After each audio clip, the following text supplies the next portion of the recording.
आज Doubtnut app download करें। Doubtnut पर अपने सभी गणित, रसायन विज्ञान, भौतिक विज्ञान और जीव विज्ञान के डाउट्स का करो सफाया। बस प्रश्न की फोटो खींचो, एक ही प्रश्न को क्रॉप करो और तुरंत वीडियो सोल्यूशन पाओ। अभी डाउनलोड करें। हेलो फ्रेंड्स, हमारा क्वेश्चन है।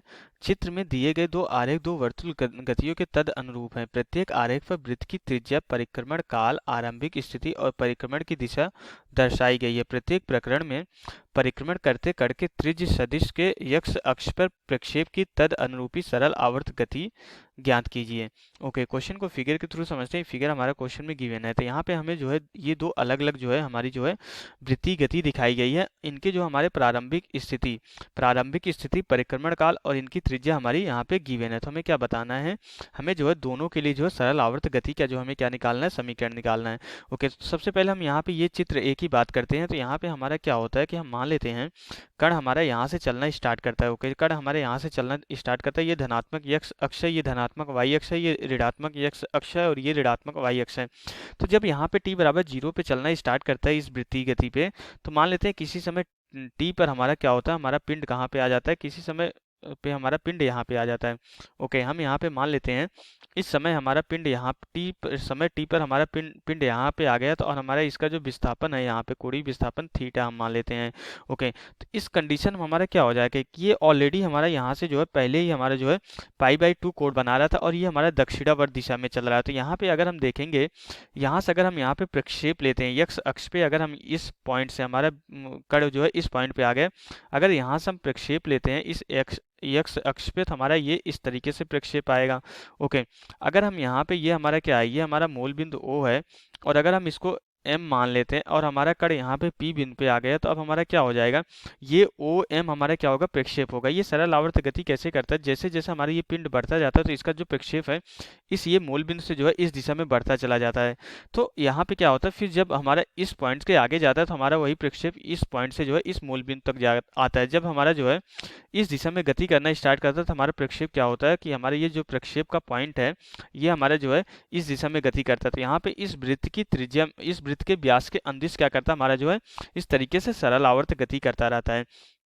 हमें इसके सरल आवर्त गति का व्यंजक निकालना है। तो हमारे ये O से M की हमारी दूरी कितनी हो जाएगी, यहाँ पे ये एंगल पाई है, ये थीटा है, तो ये टोटल एंगल हमारा कितना हो जाएगा, π/2 प्लस थीटा के बराबर हो जाएगा। तो ये हमारा कितना हो जाएगा, यहाँ पे OM हमारा कितना कैलकुलेट हो जाएगा, OM इक्वल टू हमारा आ जाएगा, आयाम अगर हम A मान ले, A इंटू हमारा क्या हो जाएगा कॉस, ये हमारा एंगल कितना आ जाएगा, π/2 प्लस थीटा के बराबर आ जाएगा। लेकिन अब हमारे यहाँ पे जो है दक्षिणावर्त दिशा में गति कर रहा है, तो यहाँ पे दक्षिणावर्त दिशा में गति कर रहा है, इसलिए इसको हम क्या लेंगे, माइनस लेंगे। अगर वामावर्त दिशा में गति करता है तो हम उसको ऋणात्मक लेते हैं। ओके, तो अब इसके बाद हमारा क्या हो जाएगा, यहाँ पे हमारा जो है अब हम इसको आगे सरल करेंगे तो हमारा ये OM हमारा क्या हो जाएगा, ये हमारा जो है x ही है। ओके, हम इसको x मान लेते हैं तो हमारा x इक्वल टू कितना हो जाएगा, a कॉस हमारा यहाँ पे जो है कितना हो जाएगा, कॉस माइनस थीटा हमारा थीटा के बराबर होता है, π/2 प्लस थीटा के बराबर हो जाएगा। लेकिन हमारा यहाँ पे ये मूल बिंदु से ऋणात्मक x अक्ष में है, तो हमें इसको जो है x की वैल्यू निगेटिव लेनी पड़ेगी। तो x की वैल्यू निगेटिव लेंगे तो माइनस इंटू आयाम इसका कितना हो जाएगा, वृत्त की त्रिज्या के बराबर ही इसका आयाम होगा, क्योंकि माध्य स्थिति ये होगी, माध्य स्थिति से अधिकतम विस्थापन जो है वृत्त की त्रिज्या के बराबर ही होगा, जो कि हमारा 3 सेंटीमीटर गिवन है। तो यहाँ से -3 centimetre into cos 90 plus theta हमारा क्या होता है, ये साइन थीटा के बराबर होता है, साइन थीटा हो गया। अब हमें पता है कि अगर हमारे इसका कोणीय वेग अगर हम यहाँ पे ओमेगा मान लेते हैं, अगर हम कोणीय वेग ओमेगा मान लेते हैं तो कोणीय विस्थापन थीटा क्या हो जाएगा, टी समय में हमारा ओमेगा इंटू टी के बराबर हो जाएगा। तो हमें यहाँ पे पता है कि हमारा थीटा क्या होता है, थीटा हमारा जो है थीटा इक्वल टू जो है ओमेगा इंटू टी के बराबर, कोणीय विस्थापन कोणीय वेग इंटू समय के बराबर होता है।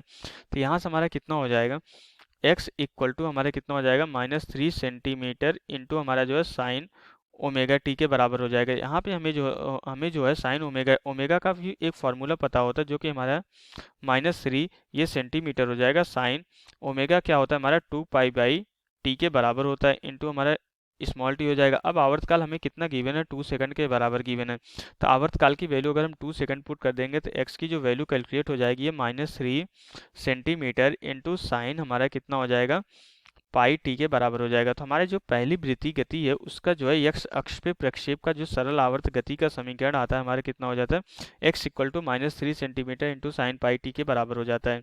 ओके, तो ये हमारा क्या हो जाता है, ये हमारा जो है विस्थापन हो जाता है, हमारा सरल आवर्त गति का समीकरण हो जाता है। ओके, तो हमारे ये पहली वृत्तीय गति हो गई। अब हम यहाँ पे दूसरी वृत्तीय गति लेते हैं।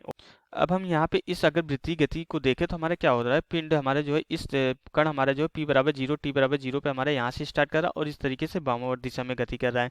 तो अगर किसी समय t पर अगर हम इसका विस्थापन जो है कोणीय विस्थापन थीटा मान ले, तो हम मान लेते हैं हमारा बिंदु जो है t समय पे यहाँ पे आ गया। अब इसका कोणीय विस्थापन हमारे कितना हो जाएगा, थीटा के बराबर हो जाएगा। हमारा बिंदु हमारा जो है इस पॉइंट पे आ गया, क्यू पॉइंट मान लेते हैं। यहाँ से अगर हम जो है x अक्ष पे प्रक्षेप खींचेंगे तो हमारे ये कितना जाएगा, हमारा प्रक्षेप ये जाएगा। ओके, ये हमारा क्या होगा, x अक्ष पे प्रक्षेप होगा। और हम यहाँ पे अगर इसको जो है n पॉइंट मान ले तो हमारा क्या हो जाएगा, और ये हमारा मूल बिंदु है।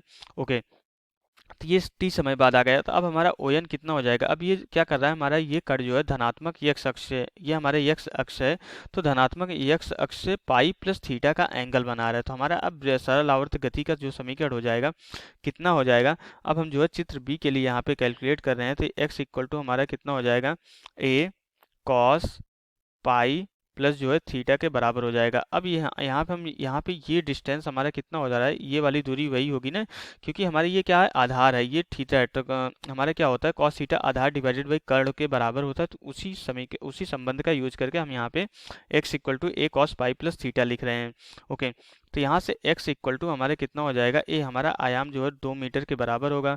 कॉस पाई प्लस थीटा हमारा कॉस 180 प्लस थीटा हमारा क्या होगा, माइनस कॉस थीटा के बराबर होगा। तो यहाँ से -2 मीटर इंटू कॉस थीटा हो जाएगा।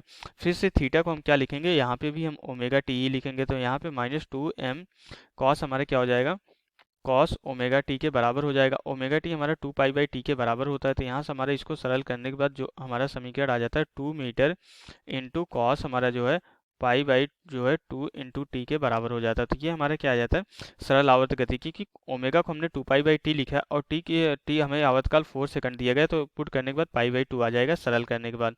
तो यहाँ से हमारा जो है बी वाली वृत्तीय गति के लिए जो सरल आवर्त गति का समीकरण आएगा x equal to -2m cos pi by 2 into t के बराबर आ जाएगा। तो यहाँ से हमारा क्वेश्चन कंप्लीट हो जाता है। Okay, thank you. कक्षा 6 से 12वीं से लेकर नीट, IIT, JEE वो एडवांस के लेवल तक 1 करोड़ से ज्यादा छात्रों का भरोसा। आज ही डाउनलोड करें डाउटनेट ऐप या व्हाट्सएप करें अपने सारे डाउट्स 8400 400 400 पर।